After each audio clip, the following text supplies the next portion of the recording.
ஆண்டவருக்குள் பிரியமான சகோதர சகோதரிகளே, திருப்பலியில் இணைவோம், திரு அவையில் உயர்வோம் என்கிற ஒரு சிறப்பான சிந்தனையோடு பயணித்து கொண்டிருக்கிற உங்கள் ஒவ்வொருவரையும் வாழ்த்தி வரவேற்கிறோம். பிள்ளைகளுக்கு நல்லா ஜாலியாக பேசிகிட்டே இருந்தால் பேசிகிட்டே இருப்பாங்க. ஏதாவது கருத்தை குறித்து நீங்கள் பேச ஆரம்பிச்சிங்கன்னா ஒன்று தூங்கிடுவாங்க, இல்லைனாக்கா எந்திரிச்சு ஓடிடுவாங்க. அது பிடிக்காது. அதே போல் தான் நமக்கும் நம்ம ஏதாவது பிரசங்கத்தில் ஏதாவது கதை இது மாதிரிலாம் சொல்லும் பொழுது மக்கள் விரும்பி பார்ப்பாங்க. இந்த மாதிரி பாடம் எடுக்கும்போது கொஞ்சம் போர் அடிக்குது. அதனால தான் நிறைய பேர் இந்த எங்களுடைய இந்த எபிசோடை நாம் ஃபாலோ பண்ணுறதில்ல. அதனுடைய அந்த பார்வையாளர்களுடைய எண்ணிக்கை ரொம்ப கம்மியாக இருக்குது. பரவாயில்ல, கொஞ்சம் பேராவது அதில் தெரிஞ்சுக்கொள்கிறாங்களேன்னு நமக்கு ரொம்ப சந்தோஷம். அதனால தான் இந்த திருப்பலியை குறித்து நாங்கள் உங்கள்கிட்ட விளக்கிக்கிட்டே இருக்கிறோம். அந்த திருப்பலியில் வரக்கூடிய அந்த பகுதிகளை, ஒவ்வொரு திருப்பலியினுடைய பகுதிகளையும் விளக்கி கொண்டு இருக்கிறோம். அதில் ஒரு முக்கியமான பகுதி இந்த தொடக்க உரை அப்படின்னு சொல்லக்கூடியது. நான் நிறைய விளக்கம் கொடுத்துருக்குறேன். இந்த தொடக்க உரைன்னா என்னன்னு மீண்டும் சொல்லுகிறோம். நம்ம பூசையில் பார்த்திங்கனாக்கா முதல்ல தந்தை மகன் தூய் ஆவி போட்டு குருவானவர் ஆரம்பிக்கிற அந்த தொடக்க சடங்கு. அந்த தொடக்க சடங்கு முடித்த உடனேயும் பார்த்திங்கனாக்கா அடுத்தது நமக்கு வாசகங்கள் இதெல்லாம் வந்துடும். வாசகங்கள், பதிலுரை பாடல் வரும், அப்புறம் வாசகங்கள் இதெல்லாம் வந்துடும். அதுக்கு அடுத்ததாக வரக்கூடியது காணிக்கை பவனி. அந்த காணிக்கை பவனிக்கு தொடர்ந்து வரக்கூடியது நற்கருணை மன்றாட்டு. இந்த நற்கருணை மன்றாட்டுன்னு சொல்கிறது ஒரு பெரிய பகுதி. அதில் தான் நம்ம வசீகரம் பண்ணுறோம் நற்கருணையெல்லாம் வச்சு. இப்போ இந்த நற்கருணை மன்றாட்டு பகுதியினுடைய முதல் பகுதி பார்த்திங்கன்னா ஒரு ஜெபத்தோடு ஆரம்பிக்குது. பூசையில் ஒரு 3 சபை மன்றாட்டு வரும். அந்த தொடக்க வழிபாட்டை அப்படியே எல்லாத்தையும் சேர்த்து, மக்களெல்லாம் சேர்த்து கடவுளுக்கு ஒப்பு கொடுக்குற முதல் மன்றாட்டு. மன்றாடுவோமாக அப்படின்னு குருவானவர் ஜெபிப்பார். அடுத்தது பார்த்திங்கன்னா காணிக்கை நேரத்தில் அந்த காணிக்கைகளை எல்லாம் ஒப்பு கொடுத்து, மக்களுடைய ஜபங்கள் எல்லாத்தையும் சேர்த்து கலெக்டுன்னு சொல்லுவாங்க, ஒப்பு கொடுத்து சேர்த்து நம்ம என்ன செய்கிறோம், ஆண்டவருக்கு ஒரு ஜபம். அது காணிக்கை மன்றாட்டு. அடுத்ததாக பார்த்திங்கனாக்கா நற்கருணை மன்றாட்டு, திருவிருந்துக்கு பிறகு வரக்கூடிய நன்றி மன்றாட்டு, நற்கருணை மன்றாட்டு. அந்த நற்கருணையினுடைய கடைசி சபை மன்றாட்டு. இது 3 மன்றாட்டு வரும். இது எல்லாமே ஜபந்தான் திருப்பலிக்குள்ளே. இதில் இந்த நற்காணிக்கைக்கு பிறகு குருவானவர் காணிக்கை பொருளெல்லாம் எடுத்து வச்சு அதெல்லாம் ஒப்பு கொடுத்து ஜெபிப்பார். நீங்கள் காணிக்கை பாட்டு பாடுவாங்க, மக்கள் காணிக்கை இருந்தால் கொண்டு வருவாங்க அந்த நேரத்தில். இது காணிக்கை நேரம். அதை தொடர்ந்து வரக்கூடிய அடுத்த பகுதி தான் நற்கருணை மன்றாட்டு பகுதி, நற்கருணை வழிபாடுன்னு வச்சுக்கோங்களேன். இந்த நற்கருணை வழிபாட்டு பகுதி ரொம்ப முக்கியமான பகுதின்னு உங்களுக்கு தெரியும். அப்போ இந்த பகுதியில் வரக்கூடிய அந்த முதல் பகுதி ஜெபம். அதை தான் தொடக்க உரை அப்படின்னு சொல்லப்பட்டு, தொடக்க ஜெபம்னு சொல்லலை, தொடக்க உரைன்னு சொல்லி நமக்கு சொல்லப்பட்டிருக்கிறார். இப்போ இந்த தொடக்க உரையை தான் நான் இவ்வளவு வாரங்களாக பேசிக்கிட்டே இருந்தேன். இதில் ஒரு காமனாக சில தொடக்க உரைகள் கொடுக்கப்பட்டிருந்தது. அந்த தொடக்க உரைகள் என்னங்கிறத நாங்கள் உங்களுக்கு சொல்லியிருக்கிறோம். இது மட்டும்தான் தொடக்க உரையா? நீங்கள் இந்த புத்தகத்தை பார்த்தீங்கன்னாக்கா எவ்வளோ பெரிய புத்தகமாக இருக்குது அப்படிங்கிறது உங்களுக்கே தெரியும். இதில் அதிகமாக இருக்கக்கூடிய ஒரு பகுதின்னு சொன்னால் இந்த பகுதியை நம்ம சொல்லலாம். இதை நான் சொல்லிக்கிட்டே போனேன்னாக்கா கண்டிப்பாக உங்களுக்கு இந்த சேனலை நீங்கள் அப்படியே க்ளோஸ் பண்ணிவிடுவீங்க. அவ்வளோ தூரத்துக்கு இந்த ஜெபங்கள் நிறைந்து இருக்கிற. எதற்காக இந்த ஜெபத்தை நான் இவ்வளவு அழுத்தமாக பேசுகிறேன்னா, நீங்கள் நினச்சிட்டு இருப்பீங்க ஃபாதர் ஏதோ ஒரு ஜெபத்தை தான் பூசையில் எடுத்துக்கிட்டு ஏதோ ஒன்று சொல்கிறாரு அப்படின்னு நினைப்பீங்க இல்லையா? அப்படி இல்லை. இந்த புஸ்தகத்தில் இந்த தொடக்க உரைங்கிற ஒரு பகுதியே மிகவும் எலாபரேட்டாக இருக்குது. எவ்வளோ ஒரு பெருமையாக கொடுக்கப்பட்டிருக்கிறது பாருங்களேன்.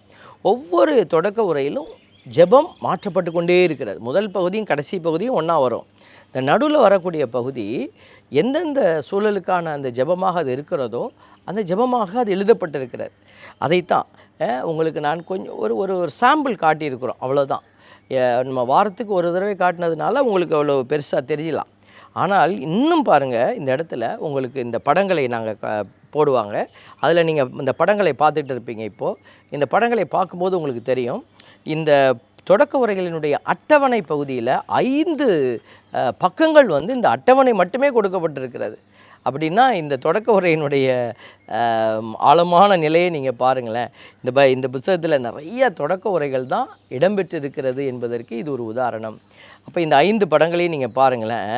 Page 1, page 2, page 3, page 4, page 5, இந்த 5 நிலைகளில் இந்த தொடக்க உரைகள் கொடுக்கப்பட்டிருக்கிறத பார்க்குற பொழுது நமக்கு ஆச்சரியமாக இருக்கிறது. இது நமக்கு தெரியாமல் ஒரு விஷயமாக கூட இருந்திருக்கலாம். இதை நீங்கள் தெரிந்து கொள்கிறீங்க. இப்போது இப்போ இதில் பார்த்தீங்கன்னாக்க அவங்க இந்த அட்டவணையில் எப்படி பிரிச்சிருக்கிறாங்க அப்படின்னா உள்ளுக்குள்ளே வந்து அந்தந்த காலத்துக்கு ஏற்ற மாதிரி வரும்.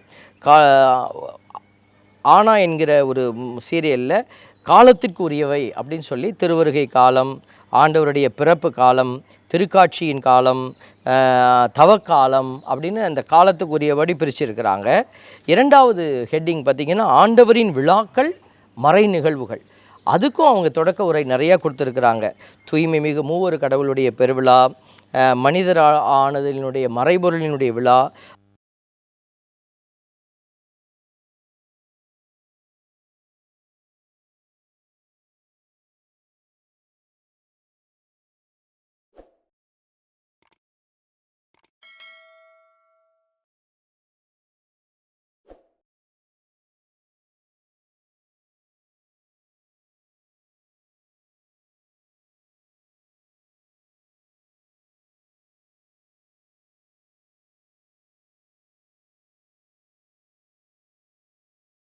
இதற்காக கொடுத்துருக்காங்க.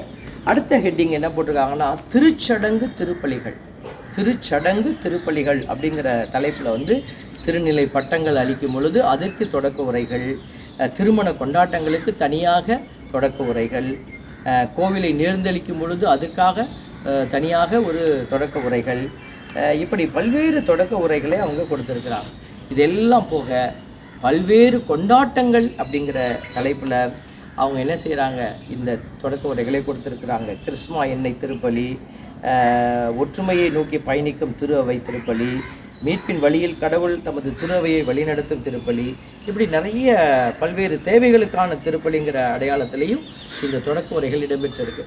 இப்போ பார்த்தீங்கன்னா இத்தனை 5 பக்கங்கள் கொண்ட ஒரு அட்டவணையே இவ்வளோ தூரம் இருக்குதுன்னா அதனுடைய உள்பகுதி எவ்வளோ இருக்கும் அப்படின்றத நீங்கள் பார்த்து கொள்ளணும். அப்போ இவ்வளோத்தையும் நான் சொன்னேன்னாக்கா உங்களுக்கு போர் அடிச்சிடும், ரொம்ப கஷ்டமாக இருக்கும். அதனால் நாங்கள் இதோட இந்த தொடக்க உரைகளுடைய பகுதியை நிறைவு செய்கிறோம். நீங்கள் விருப்பப்பட்டீங்கன்னா உங்களுடைய பங்கு தளங்களில் இந்த புஸ்தகம் இருக்குது. ஃபாதர்கிட்ட போய் கேட்டு அந்த புஸ்தகத்தை வாங்கி கொஞ்சம் நேரம் பாருங்கள்.